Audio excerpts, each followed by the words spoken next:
Good morning. Tayo po ay ibibili sa 7-Eleven kababayan ng ating almusal.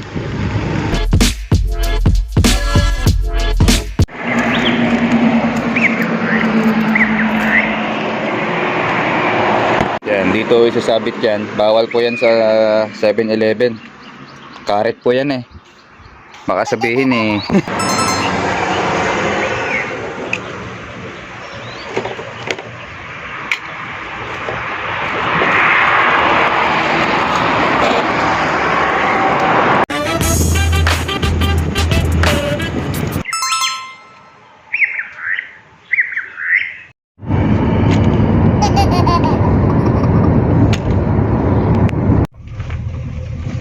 Sige naman ka, dito na kami. 喂，我今天要坐这边还是那边？还是坐这边比较快？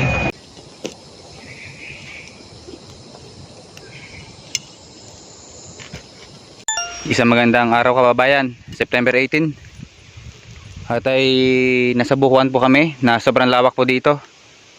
At kung nakaraan ng vlog ko kababayan, ito po ay hindi kinain ng usa, hindi kinain ng simpleng hayop kababayan, kung hindi baboy damo. Totoo po yan. Kaya hindi pa tayo nagbablog kababayan na hindi totoo. Tayo po ay realistic vlog kababayan. Ito po ay pinagkainan ng baboy damo. Wild kababayan, wild boar na kababayan, no? Yung ngipin yan. Ito pa. Kaya maraming salamat kababayan. Kapag po may nahuli ang aking kasama sa trabaho, papakita ko po sa inyo kung gaano po kalaki ang mga baboy damo po dito sa Taiwan. Merong puti, merong batik-batik, tsaka itim kababayan, ano.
Bayan, kain na.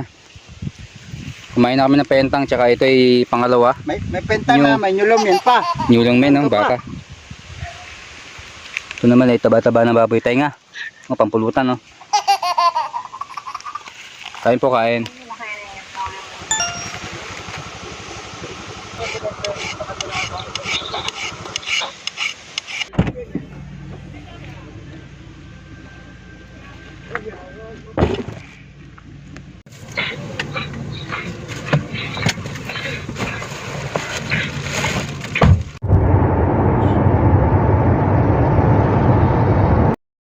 Na araw, September 18 kabayan. At share ko sa inyo, ito po ay bodega po namin ito. At magbumotor pa tayo ng halos 6 minutes to 7 minutes sa bundok. Ayan, share ko sa inyo, ito po yung motor, ito po yung aming bodega. At magbumotor pa tayo doon sa ano po, mga 3 bundok pa kababayan.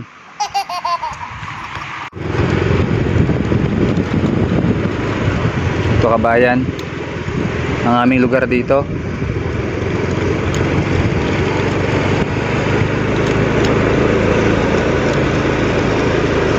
Ang Taiwan kababayan, bilang isang OFW na naranasan ko ay malungkot na masaya dahil siguro medyo nahumusik po ako eh.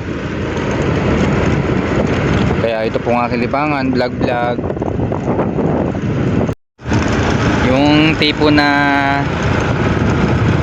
nakaramdam ka ng pagod ngayong September 18 sa trabaho, tapos iniisip mo kung ano yung buhay na pinaplano mo sa buhay, kababayan, na kagaya ko. Kasi kwento ko sa inyo share ko lang, kanina habang nasa kotse kami, may nakita akong post doon na mas masarap ang buhay kapag may sarili kang bahay, mga kababayan. Yan po ang ating topic ngayon at ay pag-uusapan po natin mamayang gabi, kababayan, pag uwi ko.